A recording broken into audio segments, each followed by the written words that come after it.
Tuesday, the 5th February 2026. Good to be with you today, listeners. We thank you so much for joining. We know that you have choices. We're happy when you come here, happier when you find reasons to stay. This is the hotline. Emily's views, her position on the issues, her point of view backed up by the facts. Here are Emily's views.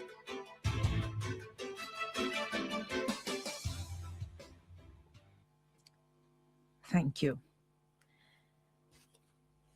Needless to say, like thousands of you listening to this program now, we too will be watching and listening for the developments in the gun court this morning, where it is expected that presiding judge, Chief Justice, the Honorable Mr. Justice Brian Sykes, will deliver his decision on whether the court will proceed to accepting the guilty plea of Joyleanne Silvera, a matter that has been before the court for a couple months now, and things took a turn earlier this week when we were made to understand that Mr. Joyleanne Silvera, a former member of parliament, he decided to enter a guilty plea not for murder, but for manslaughter. The issue of manslaughter, we understand, has entered into the narrative on the basis that things done or things said by Melissa Silvera, who is now dead, but things said by her may have led, certainly in the eyes of Joyleanne Silvera, they led to him taking a certain course of action. And that is what led to her death. Because of that turn of events earlier this week, we understand the prosecution then considered what was advanced by the defense, the defendant being Joyleanne Silvera, and it appears from the reporting that the prosecution has accepted the guilty plea, but that is not the end of the matter, because the presiding judge has a role in all of this, and he has therefore, after submissions by the prosecution, and I suspect by counsel for Joyleanne Silvera, King's Counsel Peter Champagny, and I understand Patrice Riley, attorney at law. Based on the submissions, the Chief Justice has over a couple nights considered what's before him to look at how it operates in other cases. And later on this morning, he will issue his decision on this point. And then we see how much farther the matter proceeds. I do hope that the court management division will find it necessary to issue something in writing so that we can properly know what has transpired in the court. And this is because of the fact that it is a gun court matter and it is being heard without the glare of media on this matter. I am not going to form and express a view on that, or an adverse view on that at the moment. And that is because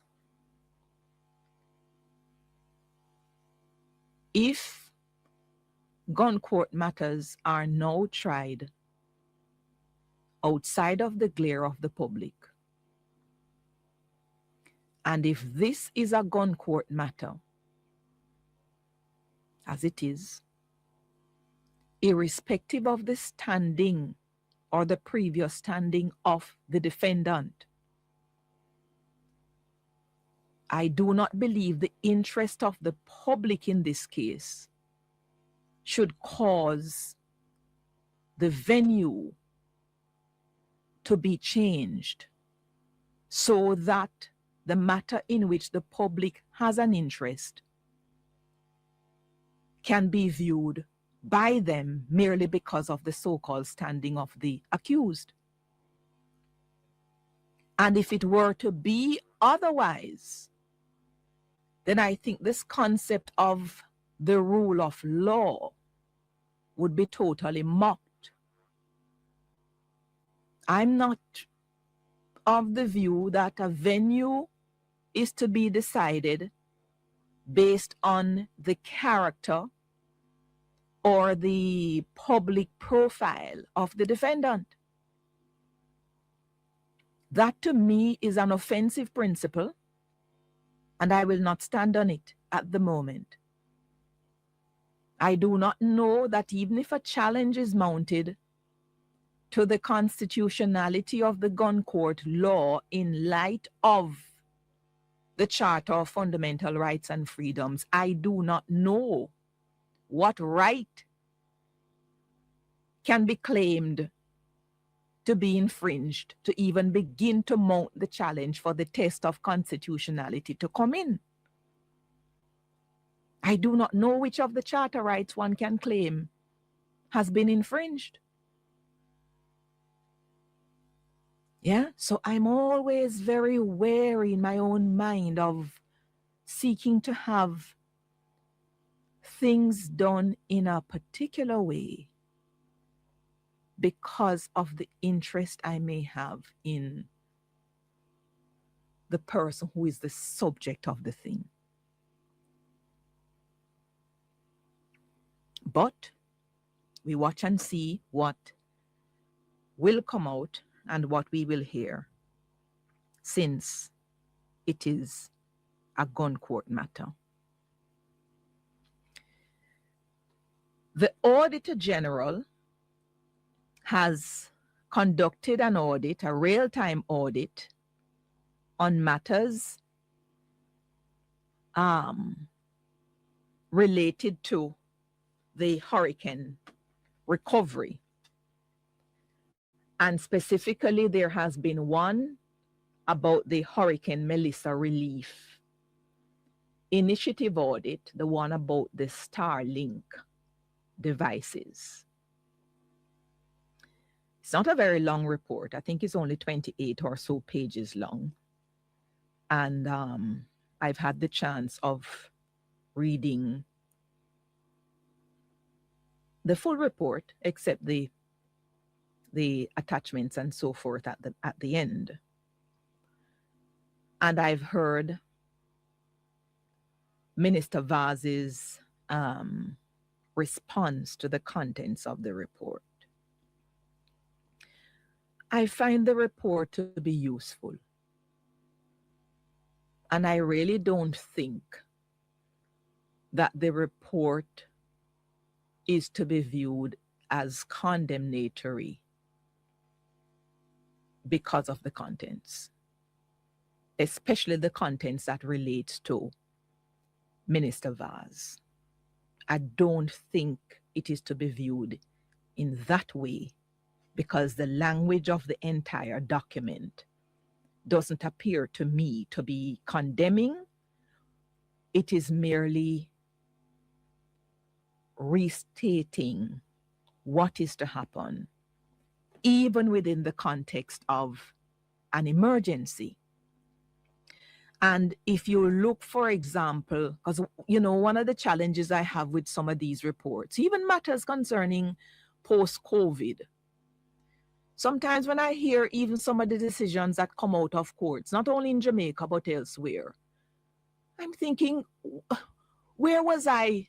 What was I living through because sort of the pedantic way in which the decisions are made, you wonder, the situation, the circumstances seem to be completely different from my lived experience. And I find it almost sort of esoteric, as if the judges in some of their decisions, they lived on a completely different planet from the one we lived in when the world was shut down and things had to be done in a particular way. And it was just not according with a lot of common sense notions that had to be used in that once in 100-year experience. So I sort of look back at this particular real-time audit now concerning Starlink. I look at it as well through the same lens. And having read it, the substance of it in totality, and looked at the tone of the report, I'm heartened that the Auditor General says at 1.3, disaster relief efforts often face challenges, such as the need for rapid decision-making, fluid operating conditions, coordinating across multiple agencies, and heightened risks of resource misallocation, all of which can strain governance and control systems and increase public demand for transparency. And a real-time audit helps address these issues by verifying whether emergency procurement and operational processes remain compliant and properly documented. And it also evaluates the adequacy of governance and coordination mechanisms. In addition, the audit reviews controls over the receipt and the distribution of relief resources, and it provides independent assurance to strengthen accountability and further enhance disaster response effort. So it is my hope that this real-time audit is to be viewed in the context of a learning experience. Learning because we've never had a Category 5 before, and there are a number of things we have to put in place so that in the dead of night, if we are hit by a disaster, we can know after this, how do we act? With the emergency upon us, who has this responsibility to do what? And if that person isn't there, who is the next person who is supposed to activate whatever sorts of responses? What is clear from what the Auditor General has said? A minister never has the responsibility to initiate any discussions with any entity for the procurement of anything, even in a disaster. The procuring entity, the head of the procuring entity, is the individual who has that responsibility. And in this case, in relation to Starlink, the head of the procuring entity is to be the head of ODPEM. Part of the problem is because ODPEM is in a state of flux. It hasn't been lost on any of us. In the middle of the disaster, the entity had to be moved from where it was into the office of the Prime Minister.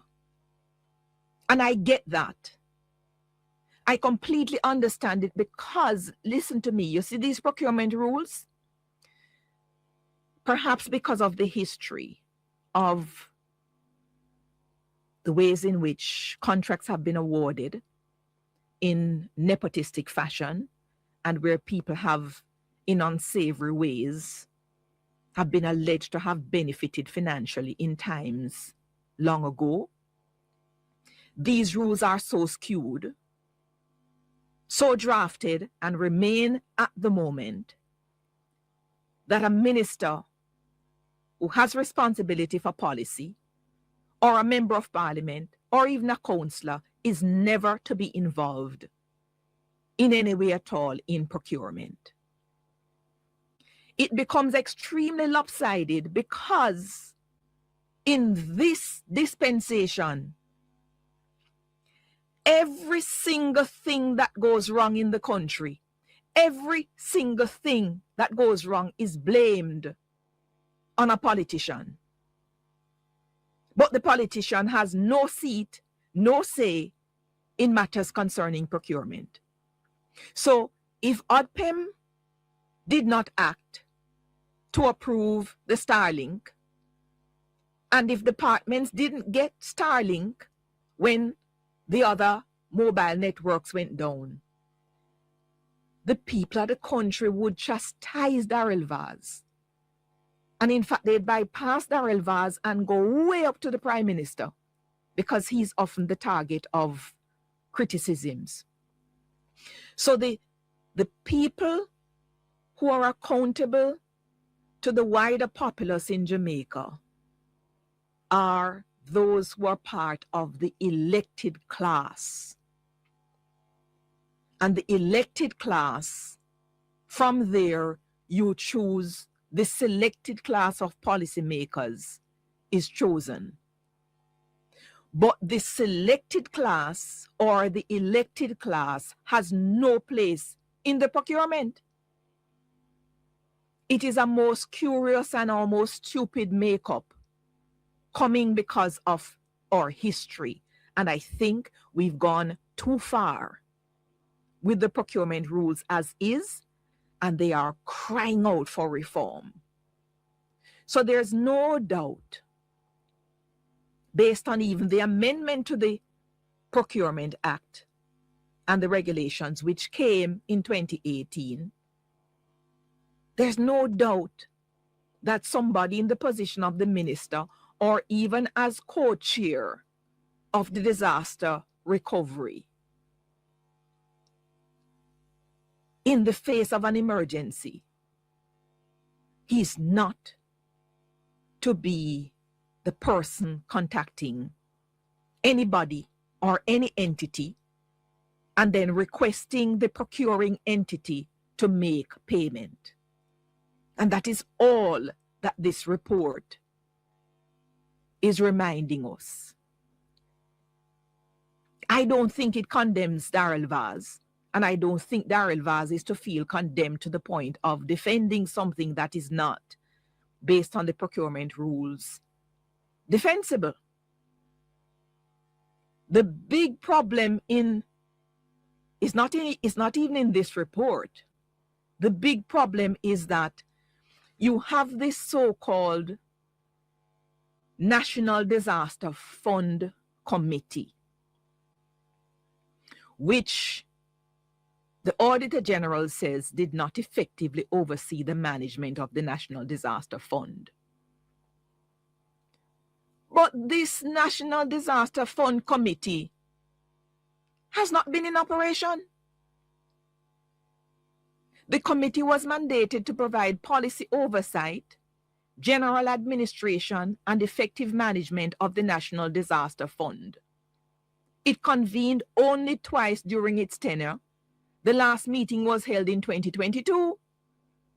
The committee was appointed in 2020 and its term expired in September 2023. As at December 2025, which is about 2 months after the hurricane, there was no evidence of any new appointments indicating non-compliance with the requirements of the Act.